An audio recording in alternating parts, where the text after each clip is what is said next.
First problem, अब यहाँ पे प्रॉब्लम में आते हैं। देखिए एवरीवन, अब यहाँ आप लोग सॉल्व कर लिए, अब मेरा सॉल्यूशन देखिए, मिलाइएगा। फर्स्ट प्रॉब्लम में स्ट्रिंग नीचे है ना, ये ऊपर है।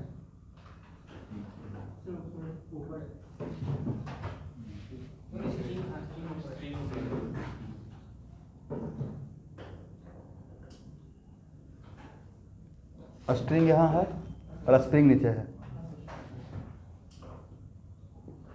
ए है ए,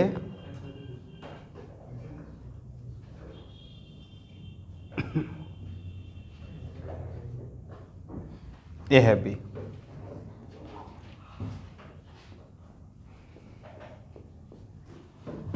देखिए स्टूडेंट, ये 2005 से लेकर 15 के बीच में किसी साल जेईई मेन का ऑब्जेक्टिव है।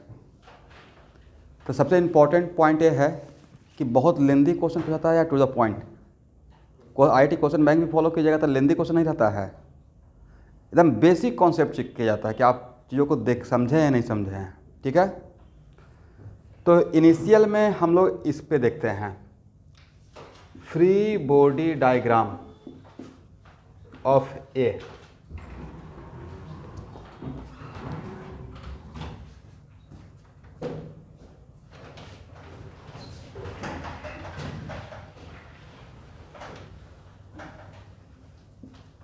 तो ए का फ्री बॉडी डायग्राम, तो सबसे पहले ए और बी मोशन में है या रेस्ट में है? रेस्ट में है। और इस स्प्रिंग में कंप्रेशन हुआ है या इलोंगेशन? आपको देख के क्या लगता है? इलोंगेशन हुआ है। ओके, तो इस पे एक तो फोर्स लगेगा mg, एग्री ना, और एक फोर्स कौन सा लगेगा? टेंशन। और एक फोर्स क्या यहाँ पे स्प्रिंग फोर्स बोल सकते हैं? स्प्रिंग फोर्स यहाँ पे कैसा फोर्स रहेगा? इस पे स्प्रिंग फोर्स, इसमें एक्सपेंशन हुआ है तो अपना लेंथ कम करना चाहेगा तो इस पर किधर फोर्स लगाएगा? नीचे। और इस पर किधर फोर्स लगाएगा? ऊपर। करेक्ट है ना? अगर स्प्रिंग को इलोंगेट करते हैं एवरीवन तो अपने एंड पॉइंट पे वो अपना लेंथ को कम करने के डायरेक्शन में फोर्स लगाएगा। ये लॉजिकल बात है, राइट? तो यहाँ पे T upward force equal to downward force बोल सकते हैं। T equal to F spring अब प्लस mg। करेक्ट? अपवर्ड, क्योंकि रेस्ट में है। अब फ्री बॉडी डायग्राम, जिनको भी कंफ्यूजन होगा वो इंटरप्ट कर सकते हैं। बी का बनाते हैं तो बी पे कौन कौन सा फोर्स? एक तो mg रहेगा और एक कौन सा रहेगा? एफ स्प्रिंग रहेगा। और यहाँ का स्प्रिंग फोर्स और यहाँ का स्प्रिंग फोर्स डिफरेंट रहेगा, सेम रहेगा? हो सकता है कल के डेट में मैं आपसे इस क्वेश्चन में एक क्वेश्चन और ऐड करता कि what the tension in the string, what is the tension in the string, वो भी तो निकालने के लिए आ सकता था। तो चलिए यहाँ पे ये बोल सकते हैं F spring equal to mg। Correct? और इस एफ स्प्रिंग को अगर यहाँ इसमें पुट कर दिया जाए तो यहाँ पे बोल सकते हैं T इक्वल टू 2mg। तो बिना स्प्रिंग कांस्टेंट का भी वैल्यू निकल गया। इसमें स्प्रिंग कांस्टेंट का रिक्वायरमेंट है? नहीं है। करेक्ट? हाँ, इलोंगेशन इन द स्प्रिंग पूछते तब स्प्रिंग कांस्टेंट का रिक्वायरमेंट होता है, what the elongation in the spring, but वो तो पूछा नहीं गया है। बट टेंशन पूछा जा सकता था। चलिए यहाँ तक सबको समझ में आ गया। अब नेक्स्ट क्वेश्चन क्या था? What is the acceleration of A and B just after cutting the string? तो स्ट्रिंग को जैसे ही कट किए क्या जीरो हो जाएगा? टेंशन जीरो हो जाएगा।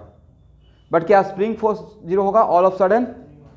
कट करते हैं स्प्रिंग फोर्स जीरो। तो जिस टाइम पे आप कट करेंगे उस टाइम पे स्प्रिंग फोर्स का वैल्यू जितना था उतना ही रहेगा उस मोमेंट पे। बाद में क्या होगा वो भविष्य के गर्त में है, वो मुझे नहीं पता है, बाद में कम हो गया ज़्यादा होगा। But just after cutting the string spring force का वैल्यू चेंज नहीं होगा, क्योंकि स्प्रिंग फोर्स का वैल्यू डिपेंड करता है spring constant into elongation in the spring. और स्प्रिंग का अपना लेंथ गेन करने में टाइम लगेगा, right, there is a time gap. यही इसमें की पॉइंट था, समझे। कम आप इधर बैठे, इधर आकर यहाँ बैठी तो चलिए, तो just after cutting the string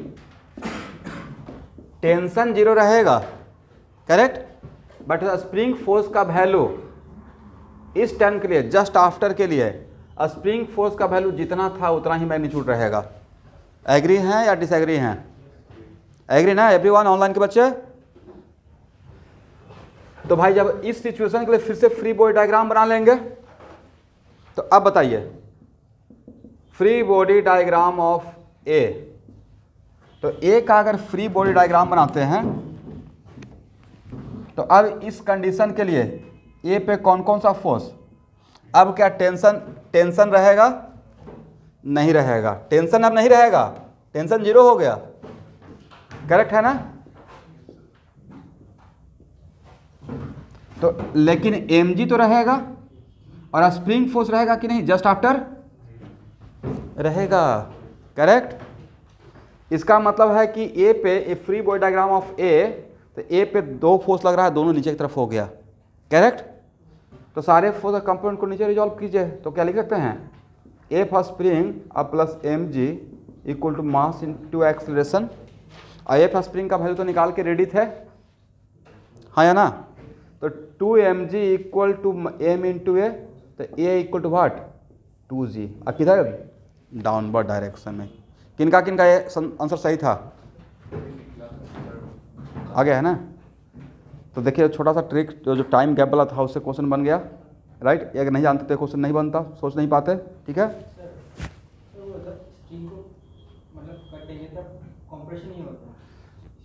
भाई मैंने क्या बोला, आप मेरे बात को, जिस बात पे मैं बहुत प्रेस करता हूँ, एम्फेसाइज करते रहता हूँ, उस बात को पकड़िए। मैंने क्या बोला कि टाइम बीतते रहेगा तो ऑब्वियसली वो स्प्रिंग अपना लेंथ को गेन करेगा, लेकिन उसमें टाइम लगेगा ना। मैं जो एक्सेशन निकालना था वो जस्ट आफ्टर निकालना था। जस्ट आफ्टर समझते हैं? जस्ट आफ्टर का मतलब t इक्वल टू 0 पे ही कट किया और उसी टाइम पे क्या होगा वो मैंने पूछा है। बाद में क्या होगा मुझे नहीं पता है, ना आपको पता है, करेक्ट। तो एक क्वेश्चन में क्या था, क्वेश्चन जो लैंग्वेज दिया जाएगा एग्जाम में उसको पकड़िएगा, या t इक्वल 0 का पूछ रहा हूँ, आप पूछ रहे हैं sir t equal to 1 second पे क्या होगा, वो मुझे भी नहीं पता है, वो पूछा भी नहीं गया है, करेक्ट। तो इस टर्म का मतलब समझ गए, जस्ट आफ्टर। तो जस्ट आफ्टर मैंने क्या बोला, जस्ट आफ्टर स्प्रिंग फोर्स का मैग्नीट्यूड सेम ही रहता है, जो जस्ट बिफोर कटिंग था जस्ट आफ्टर बजा। स्प्रिंग को अपना नेचुरल लेंथ गेन करने में टाइम लगेगा, तो ऑल ऑफ सडन वो अपना लेंथ को गेन नहीं करेगा। तो इसी पॉइंट को बार बार फिर प्रेस कर रहे हैं और इसी पॉइंट पे आप उलझ गए, राइट। चलिए, तो एक्सेशन ऑफ ए का वैल्यू कितना होगा 2g किस डायरेक्शन में, नीचे के तरफ। अब बी का फ्री बॉडी डायग्राम बना लिया जाए इस सिचुएशन के लिए, जस्ट आफ्टर कटिंग के लिए। तो बी का free body diagram of B, तो अगर बी का फ्री बॉडी डायग्राम बनाते हैं तो बी पे कौन कौन सा फोर्स, mg, और कौन सा फोर्स, एफ स्प्रिंग। और just after cutting F spring का वैल्यू चेंज होगा या वही रहेगा? और इसका वैल्यू है कितना? तो सारे फोर्स को अगर डाउनवर्ड डायरेक्शन में आप रिजॉल्व भी करते हैं तो हमको नहीं लिखना चाहिए mg minus F spring equal to mass into acceleration of B, is it right. और इसका value mg minus mg equal to what, then acceleration of B equal to 0। तो just after cutting the string acceleration of A रहेगा 2g downward, but acceleration of B क्या रहेगा, 0 रहेगा, ठीक है ना। तो जिनका भी आंसर रॉन्ग हुआ है वो यहाँ पे मिला लीजिए। और सारा कुछ है सिस्टमैटिक में। मैं पहले देखिए, बिफोर कटिंग मैंने फ्री बॉडी डायग्राम बनाया, आफ्टर कटिंग, और आफ्टर कटिंग बस दोनों को फ्री बॉडी डायग्राम में टी को गायब कर दिया। तो यहाँ पे टी था, वहाँ पे तो टी था ही नहीं, तो इसका फ्री बॉडी डायग्राम पे कोई फर्क पड़ेगा नहीं।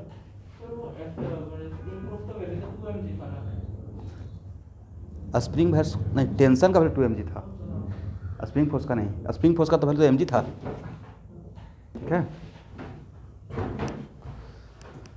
तो आप में से ऑनलाइन का स्टूडेंट किसी का ये आंसर आया है? चलिए इसको हटाया जाए, जिनसे नहीं बना है वो या तो स्क्रीनशॉट ले लीजिए, नहीं तो बना लीजिए। एक क्वेश्चन जेईई में आ गया था, नीट में आने का चांस बनेगा, ठीक है, इसको ध्यान से देख लीजिए कि एक क्वेश्चन लेंदी नहीं है, टिपिकल है। इसको हटाया जाए।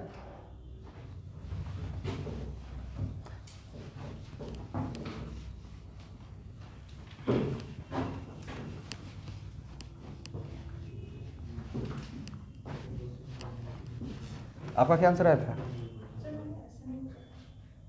बट आंसर तो सेम ही आना पड़ेगा ना, तो नहीं आया था। अब समझ में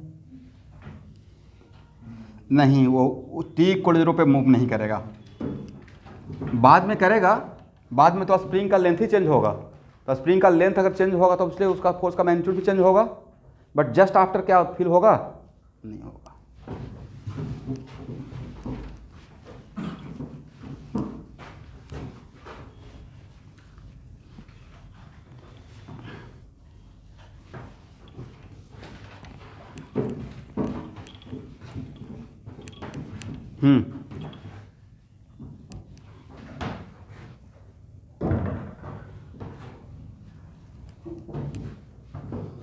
बोलिए मेरे साथ न्यूटन फर्स्ट लॉ पढ़िए। जो वस्तु जैसे है वैसे ही रहना पसंद करता है, अनटिल अनलेस। तो पहले क्या था? बिफोर कटिंग रेस्ट में था ना बी, और आफ्टर कटिंग उस पर कोई फोर्स रहा, एक्सेशन 0। तो टी जस्ट आफ्टर कटिंग क्या आपको फील होगा कि वो मोशन करेगा, बाद में तो भाई मूव करेगा या नहीं करेगा अलग मैटर है, बट जस्ट आफ्टर कटिंग नहीं था कि रेस्ट में नजर आएगा, क्योंकि पहले ही रेस्ट में था, जस्ट बिफोर रेस्ट में था और उस पर नेट फोर्स 0 था, जस्ट आफ्टर कटिंग उस पर नेट फोर्स 0 है। तो मूव करने के लिए कोई एक्सटर्नल फोर्स लगाना पड़ेगा। कोई चीज़ जैसे रेस्ट में रखा हुआ है तो बिना फोर्स लगाए मूव करेगा, कुछ ना कुछ तो उस पर एफर्ट लगाना पड़ेगा।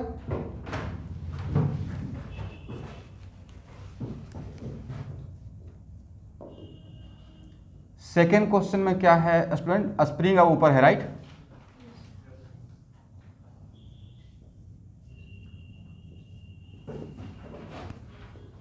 और स्प्रिंग नीचे है। चलिए, और ये दोनों सिस्टम रेस्ट में है। अब हम लोग free body diagram before cutting the string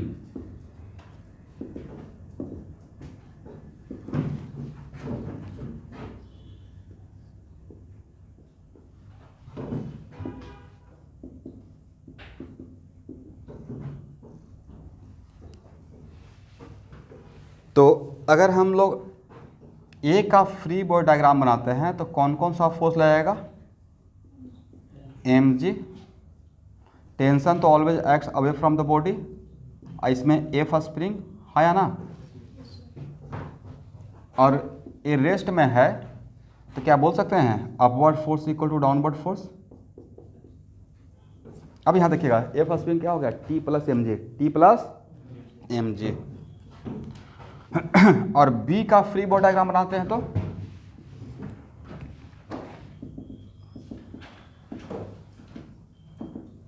आप लोग का बिल्कुल सब कुछ फर्स्ट टाइम है, इसलिए बहुत बढ़िया से, जैसे मैं हर एक चीज़ को सिस्टमेटिक करता हूँ वैसे ही आप लोग को चाहिए, शॉर्टकट नहीं है। ये सब सॉल्यूशन बढ़िया से कर करके फाइनल एग्जाम के लिए रेडी रखिएगा, हैं? बाद में आप बस बोलूँगा क्लास नोट, क्लास में करवाए, प्रॉब्लम रिवीजन कीजिए और क्वेश्चन बैंक बनाइए, इतना ही काम करना होता है और कुछ भी नहीं करना होता है, क्योंकि बाकी का काम करने का टाइम ही नहीं होता है, ठीक है? यही आपके लिए मचमोर हो जाएगा। तो क्या यहाँ पे बोल सकते हैं T equal to M G, B से, और T का वैल्यू यहाँ पुट कर दीजिए, एफ स्प्रिंग इक्वल टू यहाँ पे क्या हो जाएगा? 2mg। अब यहाँ पे स्प्रिंग फोर्स क्या हो जाएगा? 2mg, करेक्ट है ना? तो student just before cutting spring force 2mg है, तो तो आफ्टर कटिंग भी स्प्रिंग फोर्स कितना रहेगा, 2 mg ही रहेगा, जस्ट आफ्टर कटिंग, बाद में नहीं सर टाइम बीत रहा है तो क्या होगा, बट जस्ट आफ्टर का जो क्वेश्चन का डिमांड है, राइट। अब जस्ट आफ्टर, सब लोग सुन पा रहे हैं एवरीवन, कटिंग द स्ट्रिंग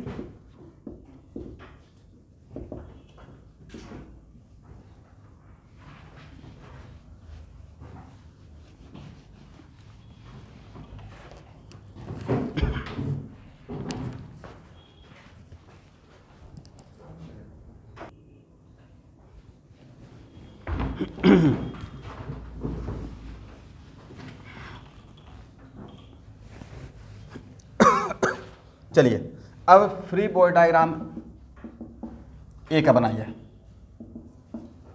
तो ए पे कौन कौन सा फोर्स रहेगा स्टूडेंट, एफ स्प्रिंग mg और टी रहेगा या टी गायब हो जाएगा। अब बोलिए एफ स्प्रिंग भाई जस्ट आफ्टर 2 mg था ना, आप खुद बताइए कौन सा फोर्स बड़ा है, ऊपर का फोर्स बड़ा है नीचे का फोर्स छोटा है, तो किधर जाएगा ओवरऑल, तो सारे फोर्स को ऊपर रिजॉल्व करते हैं। तो क्या लिख सकते हैं, F spring minus mg equal to m into acceleration of A 2mg minus mg equal to what, acceleration of m और m आपस में cancel, acceleration of a equal to what, g किधर, ऊपर के तरफ अपवर्ड डायरेक्शन में, correct.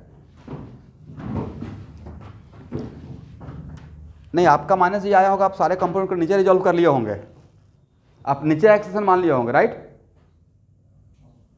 जिनका minus जी आया होगा वो क्या किए होंगे, सारे कंपोनेंट को आपने एक्सेशन किधर मान लिया होगा, नीचे। तो माइनस साइन क्या इंडिकेट कर रहा है कि एक्सेशन जस्ट उल्टा डायरेक्शन में होगा, करेक्ट है ना। जो आप माने हैं उस अजम्पशन के अकॉर्डिंग देखिए, free body diagram of B, तो बी का फ्री बॉडी डायग्राम में क्या रहेगा एवरीवन, टी दिखाएंगे अब या सिर्फ mg, तो बी का तो बिल्कुल एब्सोल्युटली मोशन अंडर ग्रेविटी हो गया, फोर्स के नाम पर सिर्फ mg लग रहा है, राइट। तो सारे फोर्स को किधर नीचे की तरफ रिजॉल्व कर दीजिए, तो mg इक्वल टू लिख सकते हैं और equal to m into acceleration of B, acceleration of B equal to what, g. कितना बढ़िया हो गया, ए जाएगा जी एक्सेशन से ऊपर, अब बी जाएगा जी एक्सेशन से नीचे, बट ए घटना किस टाइम का, just after T equal to 0, उसके बाद क्या होगा वो नहीं पता है, ठीक है। तो this is the complete solution. तो जिनसे नहीं बना है वो बढ़िया से नोट डाउन कीजिए, इसको शॉर्ट में नोट डाउन मत कीजिएगा, बहुत बढ़िया से नोट डाउन कीजिए।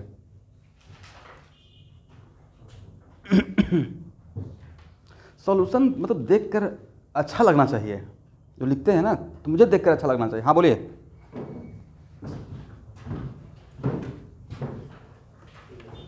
स्टूडेंट प्लानिंग तो कर रहे हैं लेकिन अब थोड़ा सा एक मन में 6-5 चलते रहता है, द्वंद्व, अंतर्द्वंद मतलब धर्म संकट, मतलब कोरोना टाइप का है बात, सिचुएशन है ना। अब उसमें पेरेंट्स को बुलाना ठीक लगता है नहीं लगता है, मतलब थोड़ा सा इस मैटर पे सोचना पड़ जाता है।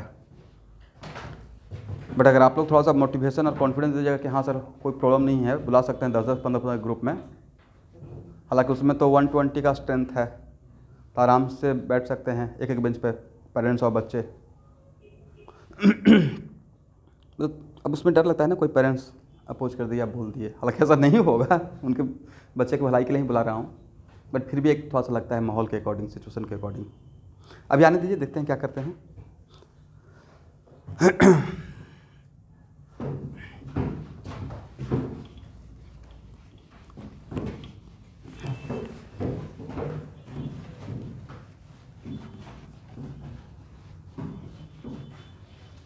हाँ हाँ, तो ए और बी को सिस्टम मानेंगे तो स्प्रिंग फोर्स डायरेक्ट निकल जाएगा 2mg, नहीं वो भी कर सकते थे, बट अल्टीमेटली मुझे ए और बी का सेपरेटली ड्रॉ करना ही पड़ता। बोले क्यों, क्योंकि एक्सेशन ऑफ ए और बी दोनों को अलग अलग पूछा गया था। तो जब ए और बी दोनों का एक्सेशन पूछा गया है तो कभी ना कभी तो फ्री बॉडी डायग्राम ए और बी का सेपरेटली ड्रॉ करेंगे। बट सेकेंड क्वेश्चन में एक स्टूडेंट का यहाँ पे क्वेश्चन है कि सेकेंड क्वेश्चन जो था उसमें सर ए और बी और स्ट्रिंग को एक साथ सिस्टम मान लेते तो एफ स्प्रिंग डायरेक्ट निकल जाता, टेंशन नहीं दिखाना पड़ता, कर सकते थे, ठीक है। बट मैं इसमें जानबूझ के क्यों दिखाया, क्योंकि अल्टीमेटली मुझे ए और बी का अलग अलग दिखाना ही पड़ता, FBT वजह दोनों का एक्सप्रेशन पूछा गया था। ठीक है,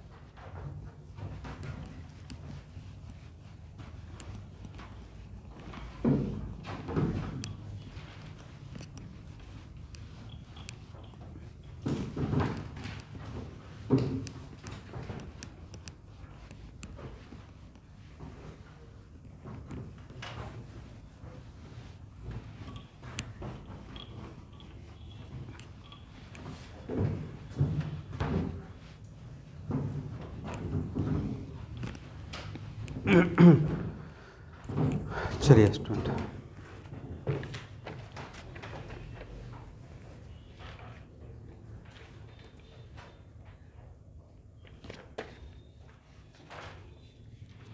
अब नेक्स्ट क्वेश्चन। अच्छा बताइए, स्प्रिंग बैलेंस क्या मेजर करता है?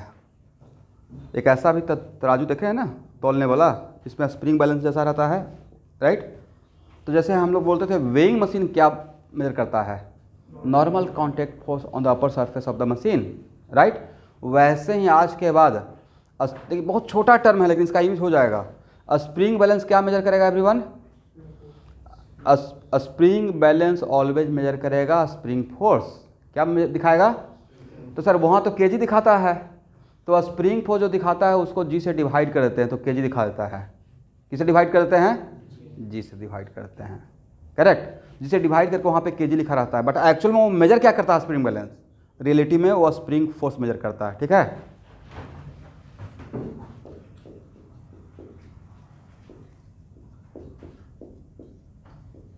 लिखिए स्प्रिंग बैलेंस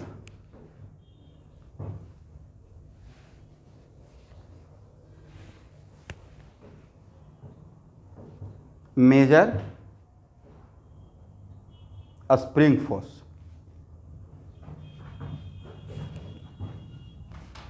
ये पॉइंट याद रहेगा।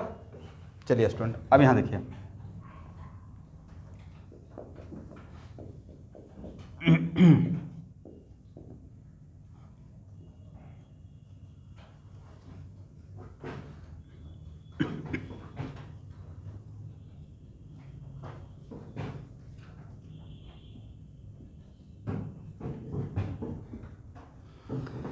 देखिए मेरे पास 2 डिफरेंट टाइप का स्प्रिंग है, जिसमें वन ऑफ द स्प्रिंग का स्प्रिंग कांस्टेंट K1 है और दूसरे स्प्रिंग का स्प्रिंग कांस्टेंट K2 है, और दोनों स्प्रिंग इस तरीके से अटैच है। तो इसी को ऑसिलेशन में ऐसे मैं पढ़ाऊंगा कि जब कोई भी दो स्प्रिंग जिसमें स्प्रिंग फोर्स का वैल्यू चेंज हो, 2 डिफरेंट टाइप का स्प्रिंग है, 2 डिफरेंट टाइप का, जैसे ही बोल दिया मतलब K1 और K2 सेम नहीं रहेगा। If we have 2 different type of a spring and value of a spring constant are same in both spring, value of a spring force are same in both spring, तो उसको हम लोग बोलते हैं कि spring are attach in series. बोले तो मैंने क्या बोला? when 2 different type of a spring attach in this way या connected in this way so that value of a spring force are same in both spring, then it is said to be what? A spring are connected in series, correct. तो spring जब series में रहेगा, 2 different type बोल रहे हैं, मतलब K1 K2 अलग अलग रहेगा, राइट। तो उस केस में स्प्रिंग फोर्स सेम रहेगा, बट इलोंगेशन या compression in the spring different रहेगा। मैं बोल रहा हूँ क्यों? तो मान लेते हैं कि मैंने यहाँ पे एक फोर्स लगाया, बातों को समझिएगा स्टूडेंट। यहाँ पे मैंने एक इसके हुक पे एक फोर्स लगाया और इसको फोर्स ऐसे फोर्स लगा के होल्ड करके रखे हैं, ए इलोंगेशन का, बस यहाँ पे फोर्स लगाकर एफ कांस्टेंट यहाँ तक मैंने ऐसे पुल करके ऐसे पकड़ के रखा हूँ। मेरा एक्सटर्नल फोर्स कितना है? F, correct. तो यहाँ पे स्प्रिंग फोर्स कितना रहेगा? सेकेंड स्प्रिंग इसमें कितना फोर्स लगाएगा? तो भाई इसका आप इस रिंग का फ्री बॉडी डायग्राम बनाएंगे ना, ऑटोमेटिक क्लियर हो जाएगा। तो सर रिंग का फ्री बॉडी डायग्राम बनाएंगे, बना सकते हैं ना? कौन कौन सा फोर्स? एक एक्सटर्नल फोर्स और एक स्प्रिंग फोर्स 2, हाँ या ना? करेक्ट। और ये अगर रेस्ट में है, इसका मतलब rightward force equal to what? लेड। यहां तक आ गए, करेक्ट। और ये तो बताए थे कि अगर आइडियल स्प्रिंग है तो यहाँ से यहाँ तक ईच एंड एवरी पॉइंट पर स्प्रिंग फोर्स सेम रहेगा। यहाँ पे जो स्प्रिंग फोर्स रहेगा वही तो यहाँ पे रहेगा, एग्री ना? करेक्ट है, यहाँ तक तो कोई प्रॉब्लम नहीं है। अब एक मिनट, यहाँ का एक पॉइंट P है जहाँ पे ज्वाइंट किए हैं। हम लोग एक स्ट्रिंग वाला प्रॉब्लम बनाते थे जिसमें नॉट का फ्री बॉडी डायग्राम ड्रॉ करते थे, नॉट का जहाँ पे बंधा रहता था स्ट्रिंग, 2-4 स्ट्रिंग से एक साथ, राइट? इक्विलिब्रियम में हम लोग प्रॉब्लम बनाए हैं इस टाइप का। अब एक पॉइंट मैंने P मान लिया, करेक्ट? इस P पॉइंट का फ्री बॉडी डायग्राम बनाइए, P पॉइंट का फ्री बॉडी डायग्राम। तो P पॉइंट स्प्रिंग 1, 2 से भी, सेकंड स्प्रिंग से भी जुड़ा हुआ है और फर्स्ट स्प्रिंग, और ये रेस्ट में है, किस में है? इक्विलिब्रियम में है। तो आप लोग भी बोला कीजिए भाई, देखते रहते हैं, हाँ या ना? रेस्ट में है ना P पॉइंट? तो draw the free body diagram of point P। सीखने के लिए बहुत एक्टिव रहना पड़ेगा।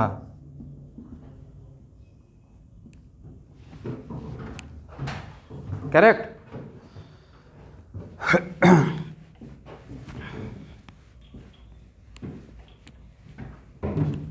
देखिए, मेरा एकदम क्लियर कट विजन जान लीजिए। मैं सोच रहा हूँ कि सब्जेक्ट पे आपका पकड़ बन जाए, और सब्जेक्ट पे पकड़ बनने के लिए बहुत मेहनत करना होता है सब्जेक्ट में। एक होता है कि जैसे तो बस सब चैप्टर को निकाल दे, तो वो काम मैं किसी बैच में आज पिछले 10 साल से नहीं करता हूँ। या तो कोई चैप्टर नहीं पढ़ाऊँगा बोल कर कि बाद में पढ़ाएंगे, और अगर कोई चैप्टर पढ़ाएंगे, पढ़ाते हैं A to Z सब कुछ, लेकिन कोई चैप्टर पढ़ाएंगे तो उस चैप्टर में फिर कॉन्सेप्चुअल आप हर एक पॉइंट को लूँगा। ऐसा नहीं कि कॉन्सेप्ट लैक हो रहा है इस वजह से आपको प्रॉब्लम। हाँ, प्रॉब्लम, हर प्रॉब्लम एक अलग प्रॉब्लम है, उसमें हो सकता है प्रॉब्लम, बट वहाँ उसमें जो फिजिक्स है वो मिसिंग नहीं होना चाहिए, ठीक है? तो P पॉइंट का अगर फ्री बॉडी डायग्राम बनाते हैं तो इस P पॉइंट पे A स्प्रिंग फोर्स किधर लगेगा और A स्प्रिंग किधर फोर्स लगाएगा? एग्री ना? क्योंकि दोनों में इलोंगेशन किए हैं खींचकर, करेक्ट? और ये पॉइंट P क्या है? रेस्ट में है, इक्विलिब्रियम में है। तो क्या बोल सकते हैं? Rightward force equal to leftward force. इसका मतलब है कि F spring 2 equal to F spring 1। इसका मतलब है कि इस टाइप का सिचुएशन में इस तरीके से अगर अटैच रहेगा तो दोनों स्प्रिंग में डिफरेंट फोर्स रहेगा या सेम फोर्स रहेगा? स्प्रिंग फोर्स का वैल्यू सेम रहेगा, करेक्ट? ये तो प्रूफ कर दिए। और इस मेरे सिचुएशन में इन्हें था कि F के बराबर हो जाएगा, मेरे सिचुएशन में क्या हो जाएगा? F के बराबर हो जाएगा। किस इक्वेशन से? इक्वेशन फर्स्ट एंड सेकंड से, from equation first and second. अब इस क्वेश्चन में आपसे ये पूछा जा सकता था, find out the elongation in both spring, find out the elongation इन, तो क्या ये लिख सकते हैं F spring 1 equal to K1 L1। इसमें मान लेते हैं इलोंगेशन L1 हुआ नेचुरल लेंथ के रेस्पेक्ट में, तो L1 equal to what? F spring 1 by K1, मतलब F by K1, where F is the external force applying on the ring. वैसे ही L2 के लिए F स्प्रिंग 2 इक्वल टू क्या लिख सकते हैं? K2 into L2, then L2 क्या रहेगा? F by K2। इसका मतलब है कि वैसा सिचुएशन जिसमें spring are connected in series and we have two different type of spring, तो स्प्रिंग फोर्स का वैल्यू सेम रहेगा बट इलोंगेशन या कंप्रेशन डिफरेंट रहेगा। ये राइट? क्या एक लाइन लिख लिया जाए सीरीज कनेक्शन के लिए?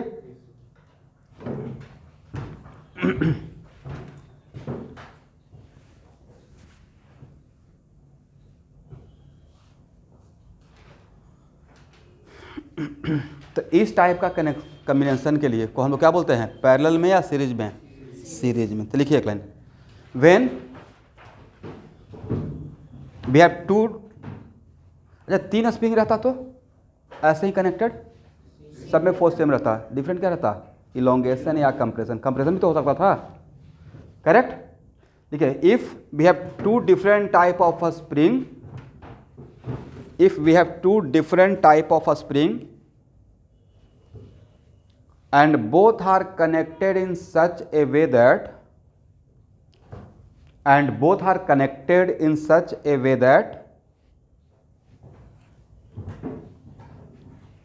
force are same in both a spring,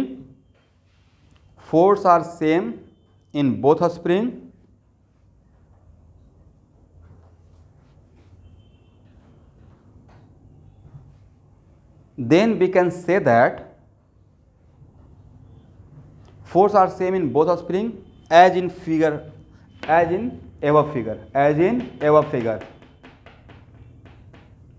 as in above figure. Then we can say that both are connected in series. Then we can say that both are connected in series.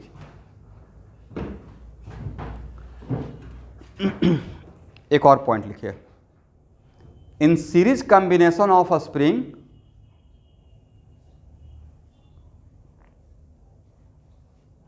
in series combination of a spring, forces are same in all spring but elongation or compression are different.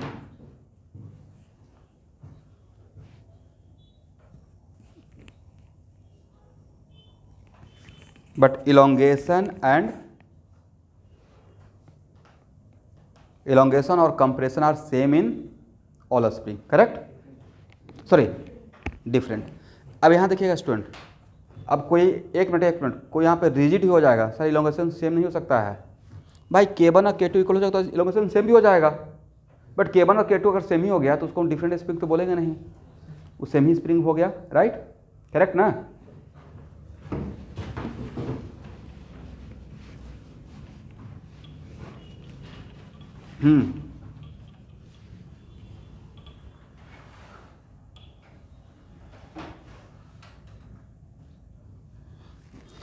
Spring से जो hook attach है वो मे और may not massless हो भी सकता है और नहीं भी हो सकता है, ठीक है?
चलिए,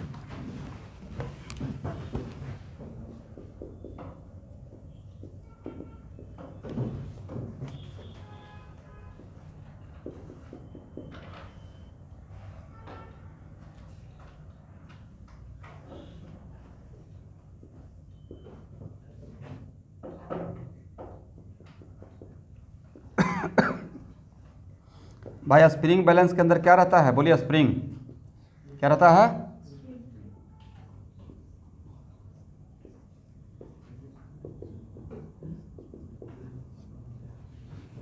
यह स्प्रिंग बैलेंस है. स्प्रिंग बैलेंस के हुक से ब्लॉक हैंग किया हुआ है. What is the reading of a spring balance? तो सबसे आसान क्वेश्चन है. What is the reading of a spring balance?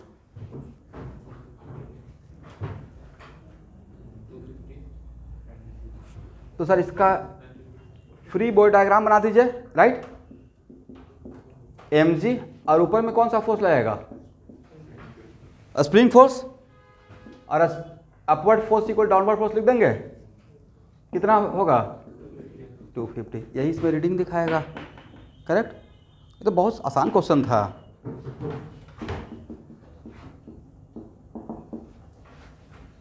यहाँ देखिए, बट अभी आप जो पढ़े हैं उसका लाभ मिलेगा आपको. दो स्प्रिंग बैलेंस है, two different type of spring balance. Spring balance first और स्प्रिंग बैलेंस सेकेंड. और इस स्प्रिंग बैलेंस को आप आइडियल स्प्रिंग बैलेंस मान लीजिए, मतलब मासलेस. क्या मान लेना है? मासलेस. तो what is the reading in both spring? What is the reading in both spring balance?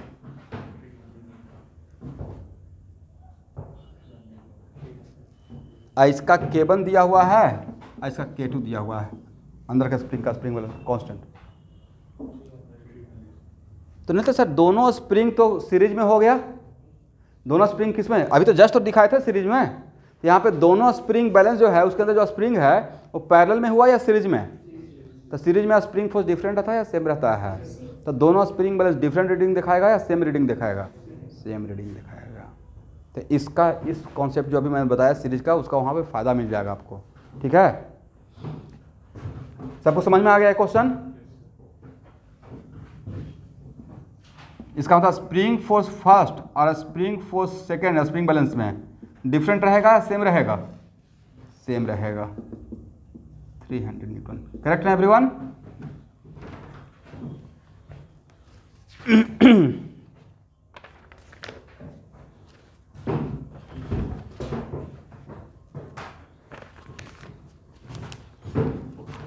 चलिए, यहाँ तक सबको समझ में आ गया है?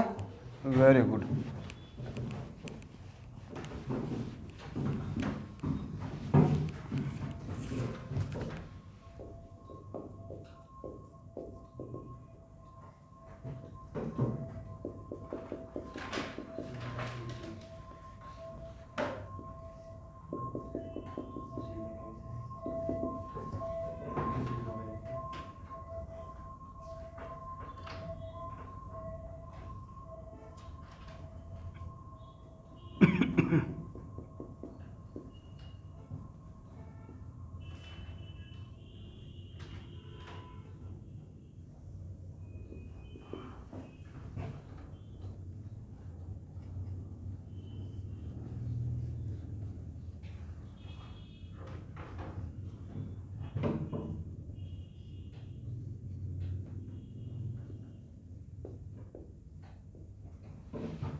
What is the reading of a spring balance?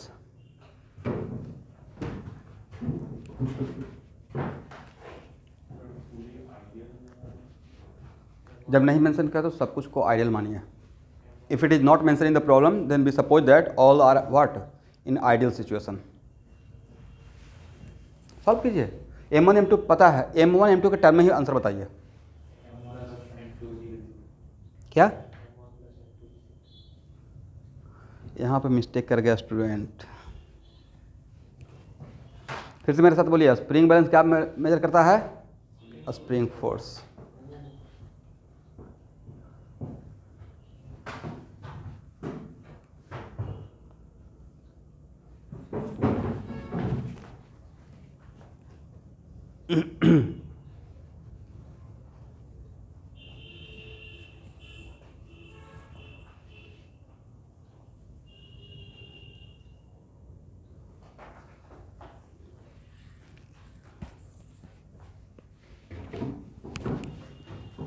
इसको सॉल्व करना पड़ेगा आप लोग को।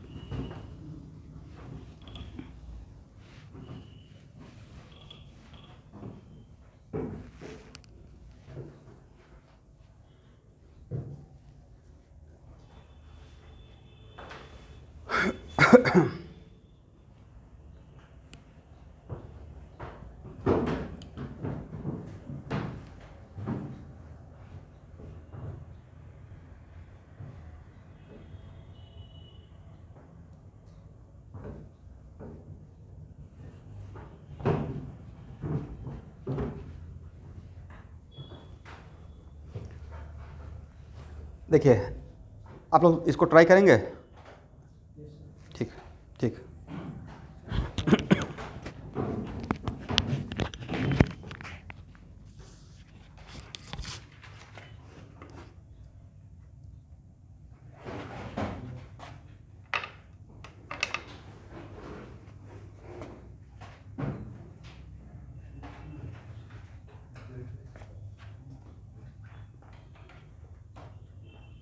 सबसे पहले अपना रिक्वायरमेंट के अकॉर्डिंग रखिए। आपका रिक्वायरमेंट क्या है? स्प्रिंग फोर्स निकालना। करेक्ट। सॉल्व कीजिए फिर मैं बताऊंगा।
नहीं हुआ।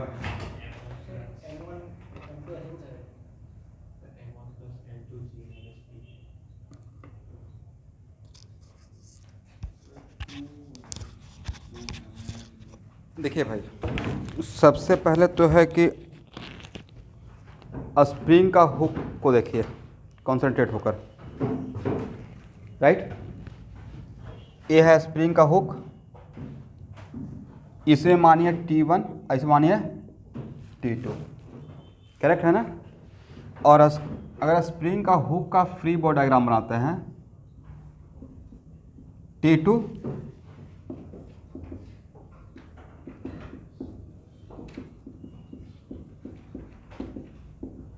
सही है ना, और ऊपर में क्या लग रहा होगा,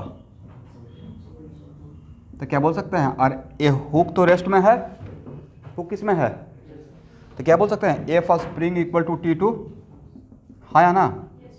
और T2 निकल जाएगा तो आपका काम बन जाएगा, ऐसे बढ़ना पड़ेगा ना। अब उसके बाद फ्री बॉडी डायग्राम किसका बनाते हैं, पुली का।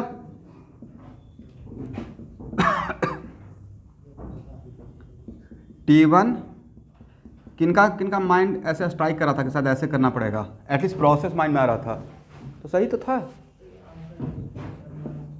तो क्या T2 इक्वल टू 2T1 करेंगे, T1 निकल जाएगा तो आपका काम बन जाएगा। अब T1 निकालने के लिए यस स्टूडेंट, अब M1 M2 का M1 M2 यहाँ पे रेस्ट में नहीं है, मोशन में है, राइट, करेक्ट है ना। पुली रेस्ट में है, हुक रेस्ट में है, बट M1 M2 रेस्ट में नहीं है, इसलिए तो मेंशन कर दिया था। तो M1 का अगर फ्री बॉडी डायग्राम, कौन कौन सा फोर्स, M1J T1, करेक्ट क्या, और इसका एक्स, इसका नीचे है, इसका ऊपर, तो क्या इसमें लिख सकते हैं यहाँ से T1 minus M1J equal to M1A, और फिर फ्री एक किसका बनाया आपने, M1 का, फिर free body diagram of M2 क्या रहेगा, M2G और T1। अब सारे फोर्स किधर रिजॉल्व कर रहे हैं, नीचे की तरफ, इसमें किधर रिजॉल्व किए हैं, ऊपर की तरफ, तो क्या लिखेंगे M2G minus T1 equal to M2 into a, और दोनों का एक्शन का मैग्नीट्यूड सेम रहेगा, तो फर्स्ट और सेकेंड को अगर ऐड कर देंगे तो क्या मिल जाएगा, एडिंग फर्स्ट प्लस सेकेंड क्या हो जाएगा, M2G minus M1G equal to what, M1 plus M2 into A, then A equal to M2G minus M1G और divide by M1 plus M2, और A का वैल्यू पता चल गया तो क्या T1 पता चल जाएगा, correct. Put the value of A in equation first,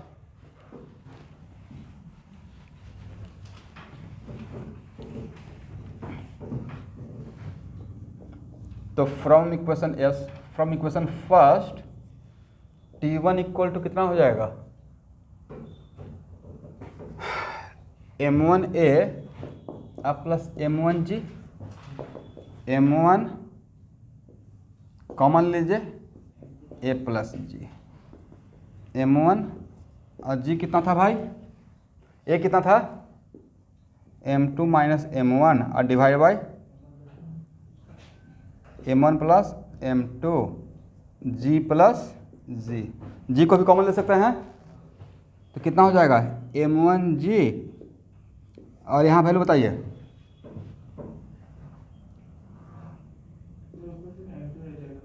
ऊपर में था 2M2 हो जाएगा, 2M2 divide by M1 plus M2, agree ना।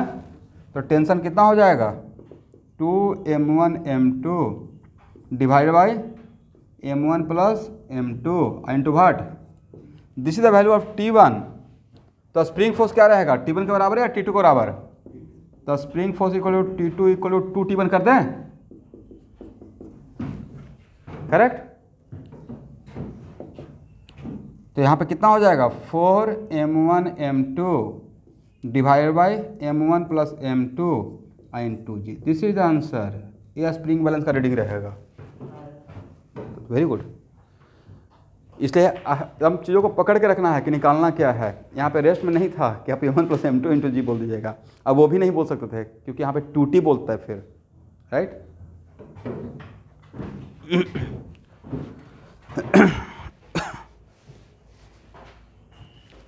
सही है ना एवरीवन, चलिए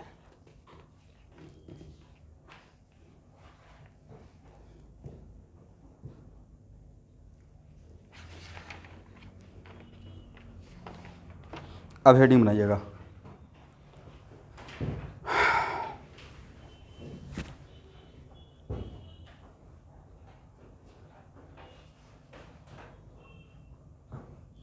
Newton's law of motion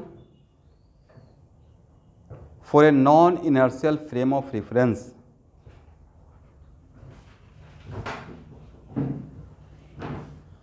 Newton's law of motion for a non inertial frame of reference. पहले जो लोग से नहीं बना है वो सॉल्यूशन देख लीजिए स्टूडेंट, सॉल्यूशन नोट डाउन कर लीजिए।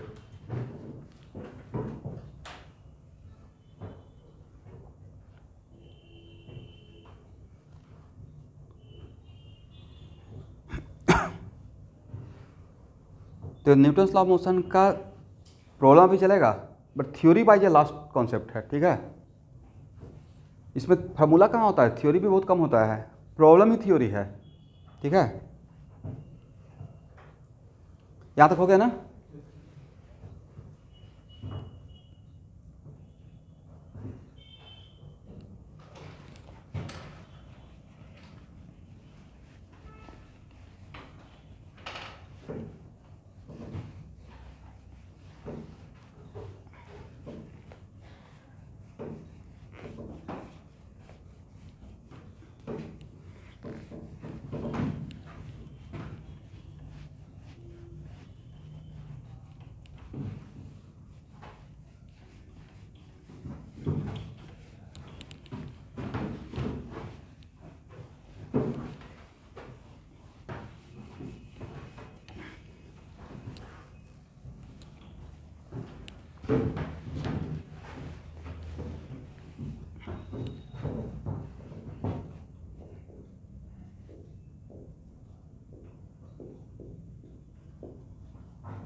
देखिए स्टूडेंट, हेडिंग क्या है, Newton's law of motion for what. तो भाई फ्रेम में रहेगा कौन, ऑब्जर्वर। कौन रहेगा, इसका मतलब है कि अभी तक हम लोग as a observer inertial frame से रहकर काम कर रहे थे। जितना भी मैंने अभी तक प्रॉब्लम लिया उसमें किसी प्रॉब्लम में अपने आप को का या तो ग्राउंड पे मोस्ट ऑफ द प्रॉब्लम क्या सोचा है, ग्राउंड पे, राइट। और ग्राउंड को हम लोग आइडियली क्या मान लिए हैं, ग्राउंड या ग्राउंड से रिजिडली अटैच कोई भी फ्रेम को हम लोग क्या मान लिए हैं, इनर्शियल फ्रेम ऑफ रेफरेंस। लेकिन जब हेडिंग बन गया कि Newton's law of motion for a non inertial frame of reference, तो फ्रेम बनाएंगे किसके लिए, ऑब्जर्वर के लिए। इसका मतलब है व्हेन ऑब्जर्वर वाज या when observer was in non inertial frame of reference, या observation made from where, non inertial frame of reference. तो non inertial frame of reference में रहकर तो आप न्यूटन्स लॉ ऑफ मोशन लगा ही नहीं सकते हैं, क्योंकि न्यूटन्स लॉ ऑफ मोशन जो F = ma है वो किस फ्रेम के लिए वैलिड था, जब ऑब्जर्वर कहाँ रहेगा, इनर्शियल फ्रेम में। अब फिर भी मैं बोल रहा हूँ कि Newton's law of motion for what. तो इसका मतलब अब इसी को शॉर्टकट में हम लोग एक्चुअली पढ़ने क्या जा रहे हैं, हम लोग पढ़ने जा रहे हैं स्यूडो फोर्स। और आज इसको तरीके से समझेंगे कि स्यूडो फोर्स एक्चुअली लगाते कब लगाते हैं और क्यों लगाते हैं, ठीक है, और किसके वजह से लगाते हैं, करेक्ट। पहला पॉइंट लिखिए,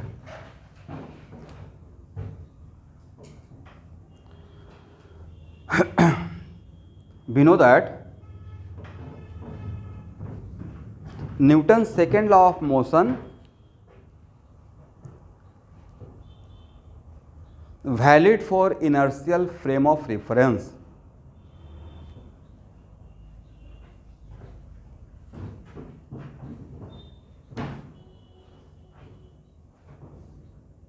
तो पहले ही बात बोल दी है कि Newton second law of motion मतलब F = ma का जो रिजल्ट था, राइट, किस फ्रेम के लिए वैलिड है, सेकंड पॉइंट लिखिए, when observer is in non inertial frame of reference. अब एक मिनट रुकिए स्टूडेंट, कोई भी observer non inertial frame of reference में प्रेजेंट है, करेक्ट, तो क्या वो किसी बॉडी का फ्री बॉडी डायग्राम बनाने के लिए क्या वैलिड है, उसके पास ऑथेंटिसिटी नहीं है, वजह उसका दुनिया इमेजनरी वर्ल्ड हो गया, non inertial frame of reference, inertial frame नहीं है, इसलिए उसको रियल फोर्स का पता नहीं चलेगा। तो when observer is in non inertial frame of reference, then for make that non-inertial frame of reference to inertial frame, then for make non-inertial frame of reference to inertial frame of reference. किसके frame को inertial बना रहे हैं everyone? जिसमें observer है। कौन है? System नहीं, जिसमें अगर ऑब्जर्वर किसमें है, मान लेते हैं लेट अस सपोज कि ऑब्जर्वर अगर non inertial frame of reference में है तो उसके फ्रेम को इनर्शियल फ्रेम ऑफ रेफरेंस बनाने के लिए for make what non inertial frame of reference to inertial frame of reference we apply a pseudo force on the system.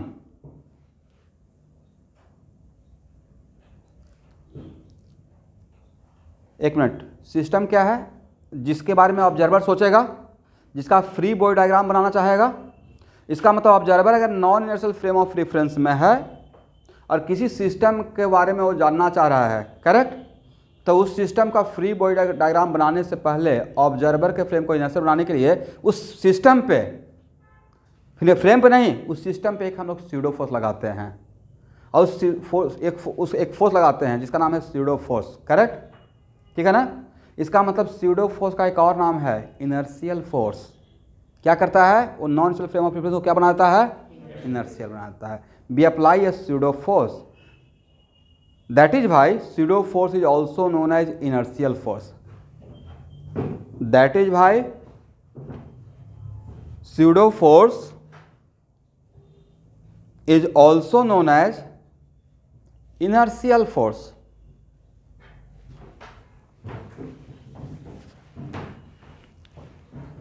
Correct है ना? लगाते हैं स्यूडो फोर्स सिस्टम पे, बट इनर्शियल फ्रेम कौन बनता है? ऑब्जर्वर का, करेक्ट।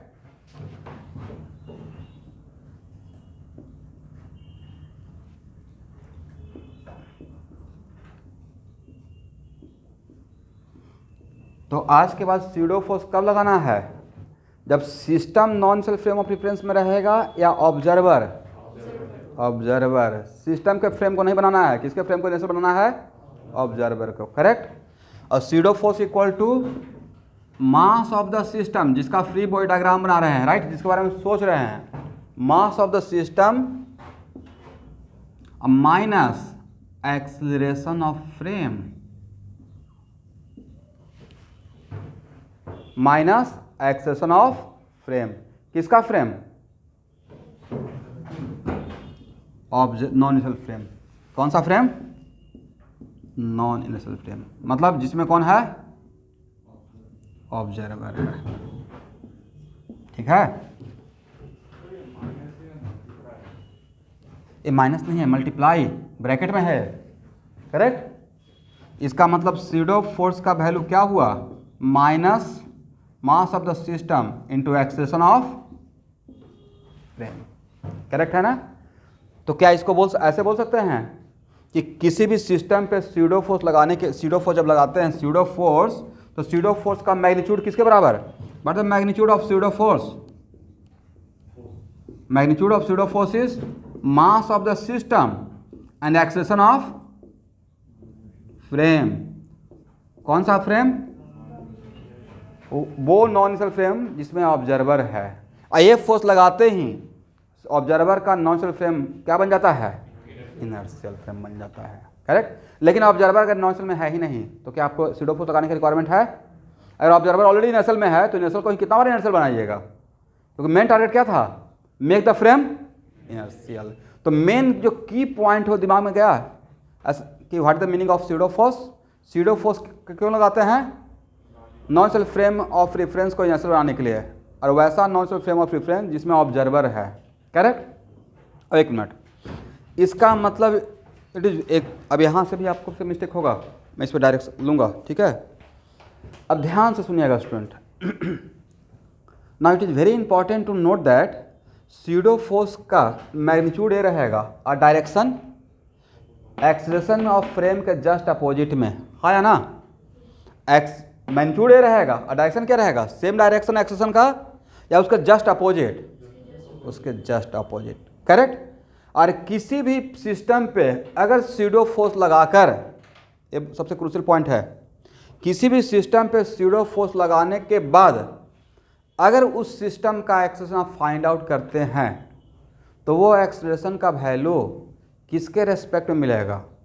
ग्राउंड के रेस्पेक्ट में मिलेगा या उस फ्रेम के रेस्पेक्ट में मिलेगा जहां पे ऑब्जर्वर है? भाई ऑब्जर्वर ऑब्जर्व कर रहा था ना, राइट? आप ऑब्जर्वेशन कर रहे हैं किसी और फ्रेम से, तो एक्सेशन ग्राउंड के रेस्पेक्ट में मिलेगा।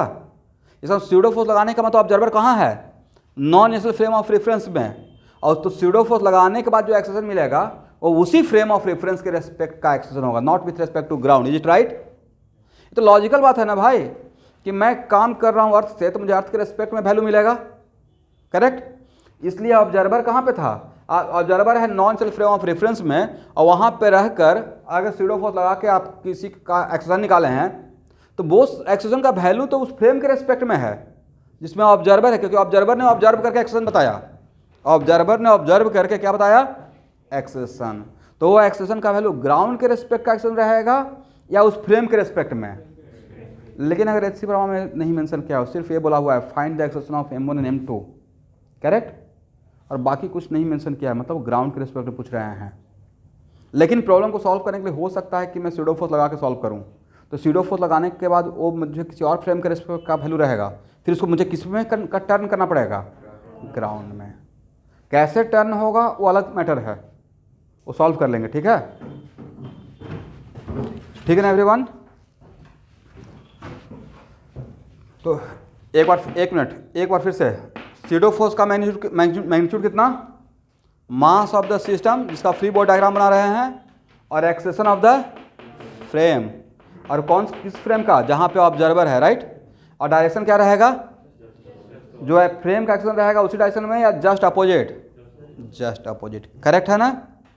आज के बाद कोई पूछेगा स्यूडो फोर्स क्यों लगाते हैं, क्या बोलना है?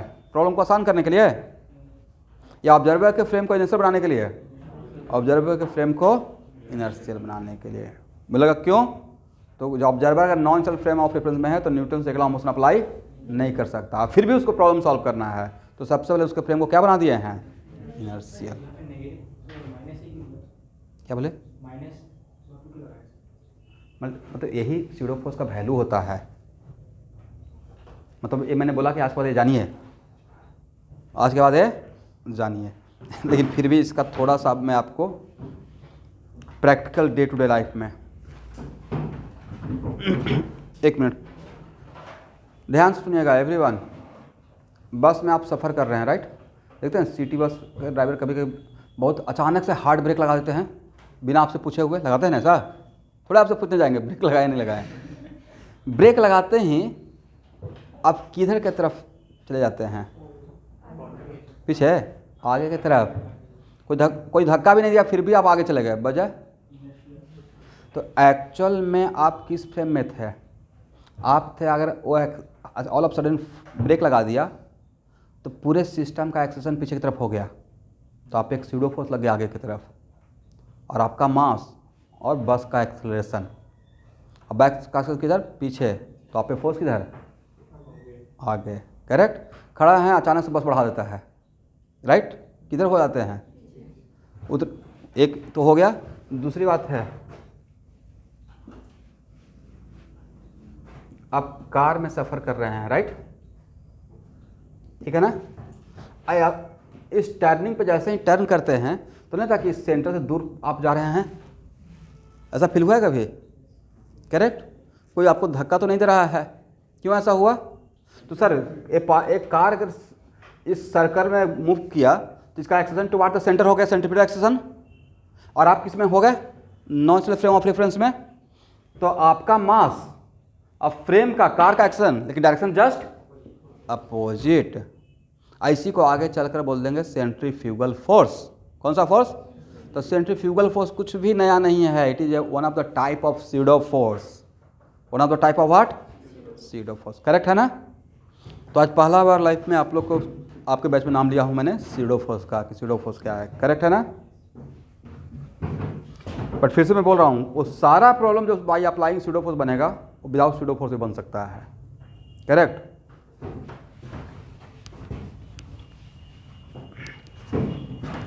तो समझ में आ गया है? इसलिए इसके लिए मेरे ऊपर ट्रस्ट कीजिए, कहाँ से आया ये बाद में रिसर्च कर लेंगे, ऐसा होता है, जानना ज़्यादा जरूरी है, ठीक है? मान लीजिए डिफाइनिंग इक्वेशन है,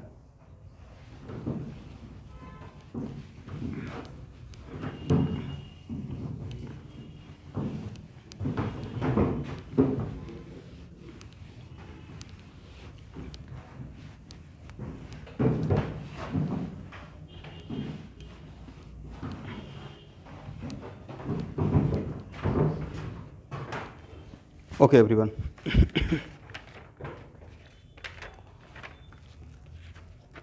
शुरुआत आसान क्वेश्चन से किया जाए या बढ़िया क्वेश्चन से? देखिए बढ़िया क्वेश्चन लेते हैं। Page number 75, एच.सी. वर्मा का क्वेश्चन नंबर 10।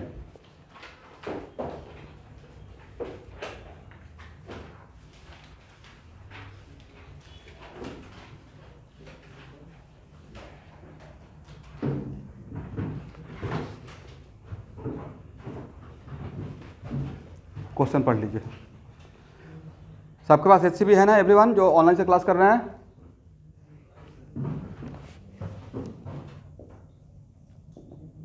पेज नंबर 75 है और क्वेश्चन नंबर 10 है। बढ़िया से क्वेश्चन पढ़िए और डायग्राम बनाइए।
यहाँ तक आ जाइएगा।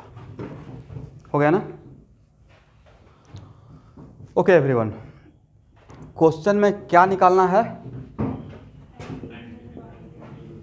Time taken by block coming from A to B, coming from where to where? A to B, correct. अब नेक्स्ट क्वेश्चन। तो एक्चुअल में आपको ब्लॉक को ए से बी तक आने के में कितना डिस्टेंस, कितना डिस्प्लेसमेंट कवर करना पड़ेगा? कितना डिस्प्लेसमेंट कवर करना पड़ेगा? तो इस ट्रायंगल में आप बोल सकते हैं ना, cos theta equal to L by A B, है ना? cos theta equal to what? तो A B equal to L by cos theta, correct. एक मिनट, अब यहाँ देखिएगा, आपका डिस्प्लेसमेंट कितना हुआ? और सबसे कॉन्सेप्चुअल बात है कि आप लोग डिस्प्लेसमेंट बोल रहे हैं, बट आपको भी नहीं पता चल रहा है कि डिस्प्लेसमेंट किसके रेस्पेक्ट में बोल रहे हैं। आपने डिस्प्लेसमेंट लिफ्ट के रेस्पेक्ट में बोला है, ये बात है। मान लेते हैं कि इस लिफ्ट को चारों तरफ से, मान जो यहाँ पे कैटलिस्ट में लिफ्ट है, एक बार चलने के बाद राइट क्लोज हो गया, और बाहर का दुनिया आप नहीं देख रहे हैं और आप यहाँ पे बैठ के देख रहे हैं सिर्फ, करेक्ट। इस ब्लॉक का डिस्प्लेसमेंट लिफ्ट के रेस्पेक्ट में अभी है, ग्राउंड के रेस्पेक्ट में अभी रहेगा क्या? ग्राउंड से देखेंगे, अगर ग्राउंड से देखिएगा, कहां से? करेक्ट। ग्राउंड से कोई देखेगा तो उसको ब्लॉक ऐसे इंक्लाइन, ऐसे भी आते हुए नजर आएगा और थोड़ा ऊपर भी जाते हुए नजर आएगा, हाँ या ना? लिफ्ट के साथ थोड़ा ऊपर भी तो जाएगा भाई।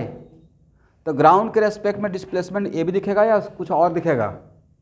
इसका रिजल्टेंट लेना पड़ेगा, इसका रिजल्टेंट। मैंने सही बोला ना? तो ये डिस्प्लेसमेंट ग्राउंड के रेस्पेक्ट का डिस्प्लेसमेंट था या लिफ्ट के रेस्पेक्ट का? यस। तो जिस फ्रेम के रेस्पेक्ट में डिस्प्लेसमेंट लेते हैं, जहाँ पे रहकर जिस फ्रेम के रेस्पेक्ट में डिस्प्लेसमेंट, उसी फ्रेम के रेस्पेक्ट का तो एक्सेशन निकालना पड़ेगा। बोलिए हाँ। जहाँ का डिस्प्लेसमेंट वहाँ का ही एक्सेशन और वहाँ का ही वेलोसिटी, और तब वो रेस्ट एंड मोशन का 3 इक्वेशन लगा सकते हैं। कौन सा? Vx equal to ux plus X into T. जब एक्सेशन कांस्टेंट के लिए लगाते थे ना, फिर क्या था, delta X equal to U X T plus half X T square. यहाँ पे रुकिए, अगर डेल्टा एक्स एलिवेटर का है, एलिवेटर के रेस्पेक्ट में, तो यू एक्स भी किसके रेस्पेक्ट में और एक्सेशन भी किसके रेस्पेक्ट में, ये रूल है। ये होना भी लॉजिकल बात भी है, डिस्प्लेसमेंट ले रहे हैं एलिवेटर का, तो एक्सेशन भी किसके लेंगे, एलिवेटर के रेस्पेक्ट में, करेक्ट। इसलिए ये जो डिस्प्लेसमेंट था वो ग्राउंड का डिस्प्लेसमेंट नहीं था, ग्राउंड के रेस्पेक्ट में वही रहेगा या कुछ और रहेगा, और रहेगा ग्राउंड के रेस्पेक्ट में। तो सर ये इधर भी आते हुए नजर आएगा और थोड़ा ऊपर भी जाते हुए नजर आएगा, तो कुछ और डिस्प्लेसमेंट दिखेगा। आप लोग इस बात से एग्री हैं, डिसएग्री हैं?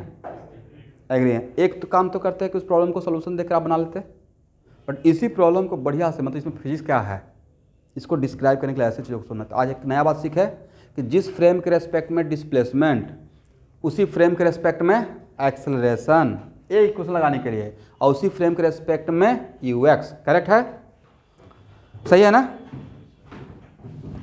तो अब यहाँ पे एक मिनट, ये जो ए बी था वो एलिवेटर के रेस्पेक्ट में डिस्प्लेसमेंट था, तो अब हम लोग का थोड़ा मजबूरी बन गया कि अगर मुझे एलिवेटर के रेस्पेक्ट में एक्सेशन निकल जाए, किसके रेस्पेक्ट में, एलिवेटर के रेस्पेक्ट में अगर एक्सेशन पता चल जाए तो मेरा काम बन जाएगा।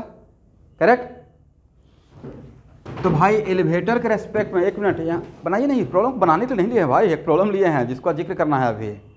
क्या लगता है आंसर निकालने के लिए? आंसर तो 2 मिनट में निकल जाएगा, इस पर भी बात करेंगे। तो एलिवेटर के रेस्पेक्ट में एक्सेशन निकालना मेरा मजबूरी हो गया ना, क्यों? क्योंकि मेरा डिस्प्लेसमेंट किसके रेस्पेक्ट में है क्वेश्चन में, एलिवेटर के रेस्पेक्ट में। तो एलिवेटर के रेस्पेक्ट में एक्सेशन के लिए आपको कहाँ पर रहकर काम करना पड़ेगा, एलिवेटर में बैठकर काम करना पड़ेगा।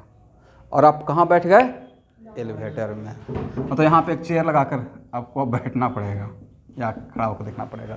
तो अगर आप एलिवेटर में हैं तो आपका तो फ्रेम, और एलिवेटर में रहकर आप ब्लॉक को देखना स्टार्ट कर दिए, तो ऑब्जर्व किसको कर रहे हैं, ब्लॉक को। करेक्ट। और आप किसके साथ आराम से बैठे हुए हैं, एलिवेटर के साथ। तो एक्चुअल में आप अब जिस फ्रेम में हैं वो फ्रेम आपका इनर्शियल नहीं रहा, क्या बन गया, नॉन इनर्शियल है। तो आप फ्री बॉडी डायग्राम दिखा ही नहीं सकते हैं अनटिल अनलेस आप अपने फ्रेम को क्या कीजिए, इनर्शियल बनाइए। बात समझ में आ गया? करेक्ट। तो यहाँ पे नीचे लिखिए पहले, we are observing with respect to elevator, we are observing with respect to elevator. Pseudo को तो बहुत क्वेश्चन करवा दूंगा इतना क्वेश्चन करवा देंगे जिस उसके बाद आपका सारा कॉन्सेप्ट क्लियर हो जाएगा, और अभी बार बार मिलते रहेगा। तो कहाँ किसके रेस्पेक्ट है everyone, with respect to elevator हम लोग काम कर रहे हैं।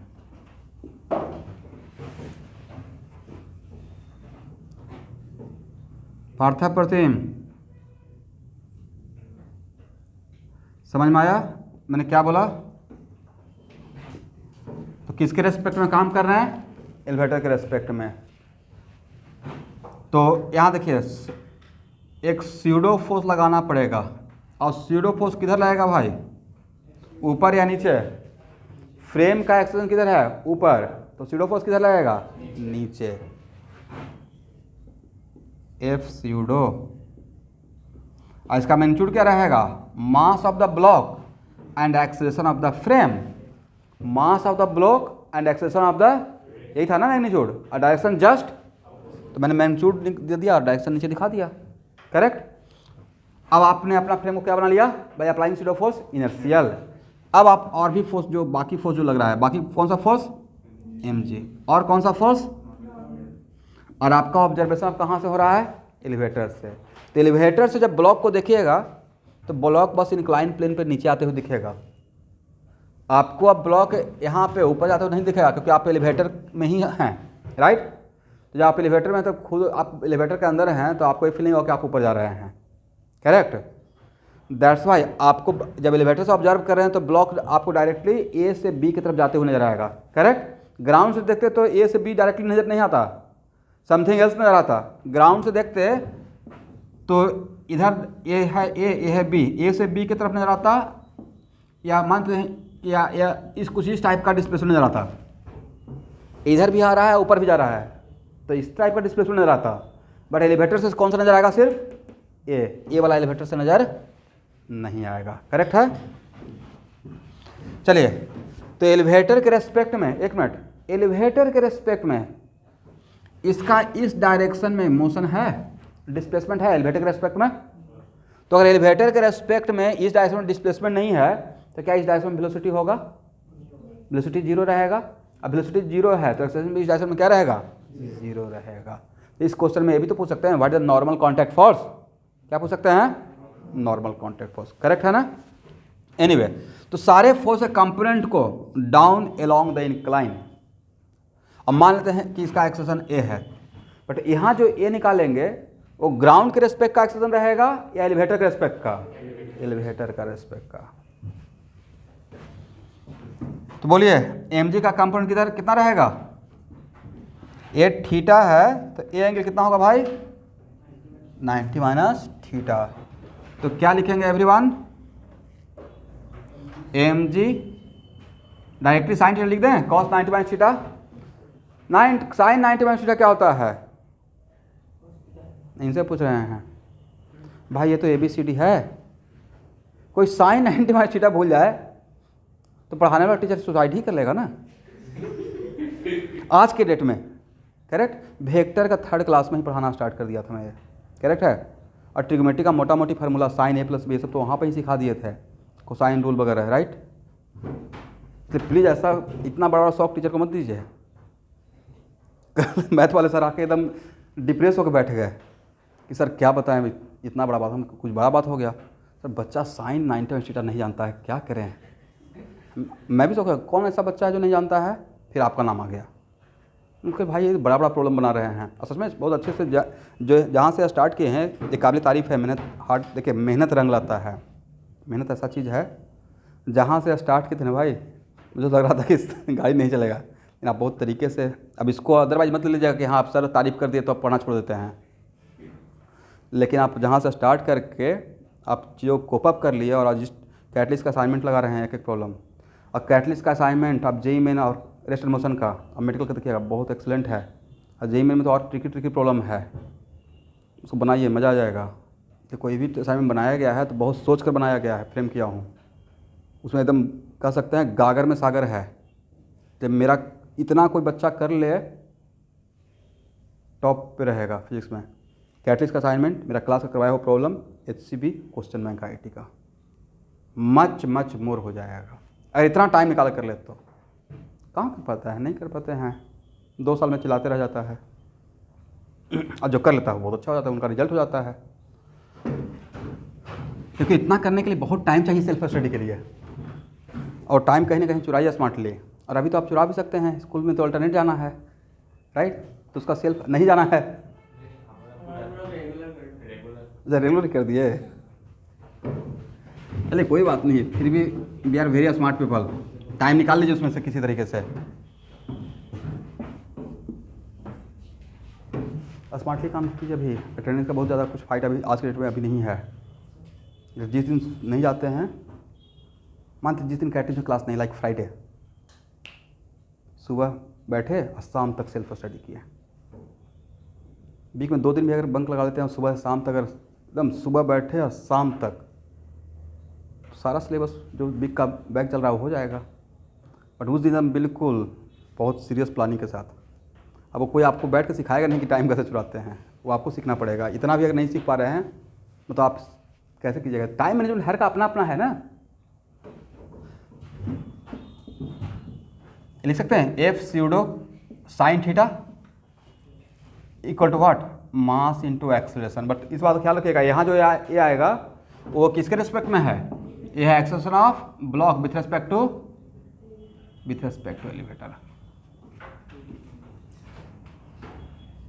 Block with respect to E, ठीक है ना। चलिए तो यहाँ से mg sine theta plus ma0 sine theta equal to what, m और m, तो a इक्वल टू कितना हो गया, g प्लस a0, हाँ है ना। अगर a0 0 रहता तो g साइन थीटा जैसा यूजुअली होता है, राइट। इसका मतलब नहीं लगता है, यहाँ पे तो ऐसा भी लग रहा है सर, ऐसा लग रहा है मानो इसमें एक नया ग्रेविटेशनल फील्ड हो गया। जैसे ही यहाँ पे ऑब्जर्वर को ऐसा लगेगा मानो यहाँ पे G प्लस ए नॉट का फील्ड हो गया, नहीं? अगर ए नॉट जीरो रहता तो वैल्यू क्या आता था? सिर्फ ग्राउंड पे अगर वेज रहता तो G साइन थीटा वैल्यू, क्योंकि सिर्फ मुझे नजर क्या आता था? G। अभी क्या आ रहा है?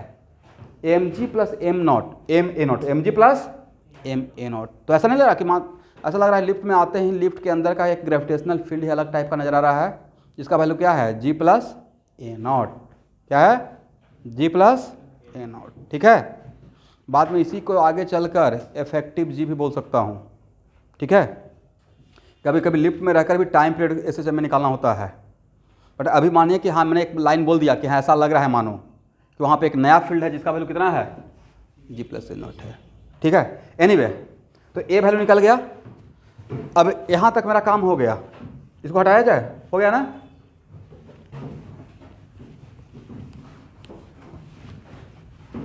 अब यहाँ देखिए स्टूडेंट, प्रॉब्लम सॉल्विंग पर्पस के लिए इसको एक्स एक्सिस माना जाए, ये मेरी मर्जी है। मैंने प्रॉब्लम सॉल्विंग पर्पस के लिए इसको एक्स एक्सिस मान लिया और लिफ्ट के रेस्पेक्ट में ही काम कर रहा हूँ, तो डेल्टा एक्स कितना? L by cos theta, correct. और यहाँ पे जब कुछ मेंशन नहीं किया गया था तो हम लोग स्टार्टिंग फ्रॉम रेस्ट करेंगे। ब्लॉक को यहाँ पे लिफ्ट में रहकर जेंटली यहाँ पे प्लेस कर दिए थे, तो जब कुछ नहीं मेंशन किया हुआ है तो लिफ्ट के रेस्पेक्ट में ब्लॉक का इनिशियल वेलोसिटी क्या मानेंगे? 0 मानेंगे। तो यू एक्स कितना? 0। और डिस्प्लेसमेंट लिफ्ट के रेस्पेक्ट का डिस्प्लेसमेंट है एलिवेटर के रेस्पेक्ट में, तब आप लगा सकते हैं formula delta X equal to what? U X T plus half X T square, correct. और डेल्टा एक्स कितना? L by cos theta. ठीक है, और according to my coordinate system X positive लें या निगेटिव लें, तो सर आप पॉजिटिव एक्स एक्सिस लिए हैं नीचे की तरफ और एक्सेसन भी नीचे की तरफ ही है, तो यहाँ पे एक एक्स क्या रहेगा मेरा? पॉजिटिव रहेगा। एक्स एक अलजेब्रिक क्वांटिटी हो जाता है ना, एक मिनट, एक्स एक अलजेब्रिक क्वांटिटी है। जैसे ही कोऑर्डिनेट सिस्टम में काम करना स्टार्ट करते हैं तो एक्स का साइन का ख्याल रखते हैं, बट मैंने एक्स एक्सिस किधर मान लिया? ए से बी की तरफ, और मेरा एक्सेसन भी किधर है? ए से बी की तरफ। तो एक्सेसन का डायरेक्शन किधर है? Along positive X axis. That's why X का वैल्यू क्या रहेंगे? प्लस ए, करेक्ट है ना? हाफ जी प्लस ए naught sine theta T square. Then T का वैल्यू कितना हो जाएगा everyone? 12 by G plus A naught sine theta cos theta root over. ये तो आंसर आना चाहिए। आंसर क्या है? ठीक है ना? यहां तक सबको समझ में आ गया?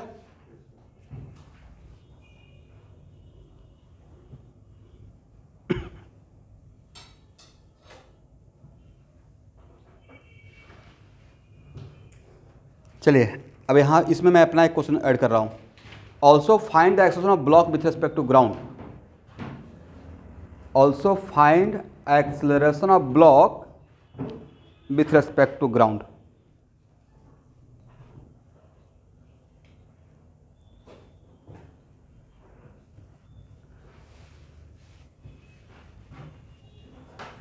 अब देखिए स्टूडेंट, जिनको फ्रेम का ऑब्जर्वेशन और फ्रेम के बारे में बहुत डेप्थ में नॉलेज नहीं रहता, वो जैसे ही बोलते हैं also find out the acceleration of block with respect to ground, वो यही आंसर लगा के आ जाते हैं, क्योंकि उनको पता ही नहीं कि ये किसके रिस्पेक्ट में निकाले हैं, करेक्ट। अभी तो हम लोग पता हो गया ना कि हम लोग सीडो फोर्स लगाए क्योंकि हम लोग एलिवेटर में थे, ऑब्जर्वर कहाँ था? एलिवेटर में। अब इसमें क्वेश्चन मैंने क्या दे दिया? Find the acceleration of block with respect to what? Ground. तो देखिए अब यहाँ पे दोबारा ग्राउंड से काम करना स्टार्ट नहीं करना है, हम लोग रिलेटिव मोशन इसी दिन के लिए पढ़े थे। इसका तो यूज कर सकते हैं ना, acceleration of block with respect to ground equal to acceleration of block with respect to elevator, हाँ या ना? और acceleration of elevator with respect to ground क्या लिख सकते हैं एवरीवन? रिलेटिव मोशन से। और acceleration of block with respect to ground ये है, हाँ या ना? और acceleration of elevator with respect to ground किधर था? ऊपर की तरफ। और ए एंगल कितना है भाई? थीटा। तो ए एंगल कितना हो जाएगा? ये कितना हो जाएगा? 90 प्लस थीटा, करेक्ट है ना? और आपको पैरेललोग्राम लॉ ऑफ वेक्टर में पढ़ाया हूँ, किसी दो वेक्टर का रिजल्टेंट पैरेललोग्राम से निकाल सकते हैं, A square plus B square plus 2ab cos theta, correct है ना। तो आपका दो वेक्टर का रिजल्टेंट निकालना है, यही है ना। This is the vectorial sum of this and this, this is the vectorial sum of this and this, correct. तो अगर acceleration of block with respect to ground बोलते हैं तो ये आपके लिए एक और भी बढ़िया प्रॉब्लम, तो जेईई मेन का प्रॉब्लम बन जाएगा, करेक्ट। तो आपको ए भी पता है, ए नॉट भी पता है, और थीटा तो दिया हुआ ही था। तो क्या अब यहाँ पे acceleration of block with respect to ground का डायरेक्शन ए रहेगा या इसके बीच में रहेगा, दो वेक्टर का रिजल्टेंट उन दोनों वेक्टर के बीच में कहीं पे होता है, करेक्ट। तो क्या इसका निकाल सकते हैं वैल्यू। तो acceleration of block with respect to ground का मैग्नीट्यूड पैरेललोग्राम लॉ से लिख सकते हैं, ए का स्क्वायर अब प्लस ए नॉट का square plus 2a not cos theta था ना एवरीवन। अब यहाँ पे थीटा का काम कौन करेगा, 90 प्लस थीटा करेगा, कौन करेगा, ठीक है ना। A square plus A not square plus 2a not cos 90 minus theta, 90 plus theta क्या होता है निहार, माइनस साइन थीटा होता है, क्या होता है। तब आज ही आकर रटिएगा सब, 90 प्लस थीटा 180 प्लस थीटा, ये सब 10 को तो फार्मूला है।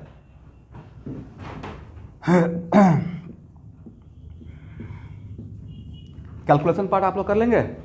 ए का वैल्यू ए नोट दिया हुआ ही है, इसके टर्म में आंसर आ जाएगा। तो ए सिर्फ आप मैग्नीट्यूड निकाले हैं, तो सिर्फ मैं अभी मैग्नीट्यूड पूछा, डायरेक्शन पूछेंगे तो एक फार्मूला बताए थे डायरेक्शन एक पैरेललोग्राम में एंगल निकालने के लिए, याद है, tan alpha equal to b sine theta divide by a plus b cos theta. वहाँ से आप एंगल बता सकते हैं। इन दोनों का रिजल्टेंट इसके बीच में कहीं रहेगा, acceleration of block with respect to ground. तो इसका इसके साथ एंगल या इसके साथ एंगल पैरेललोग्राम लॉ में क्या पढ़ाए हैं, निकालने के लिए एंगल बता सकते हैं, ठीक है ना। बट मोस्टली इसका मैग्नीट्यूड ही आपसे पूछा जाएगा।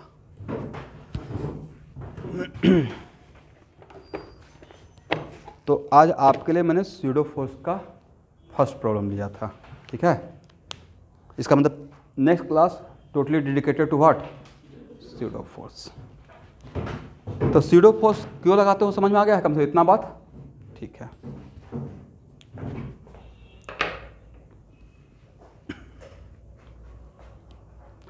ओके एवरीवन, तो आज का क्लास इतना ही, थैंक यू।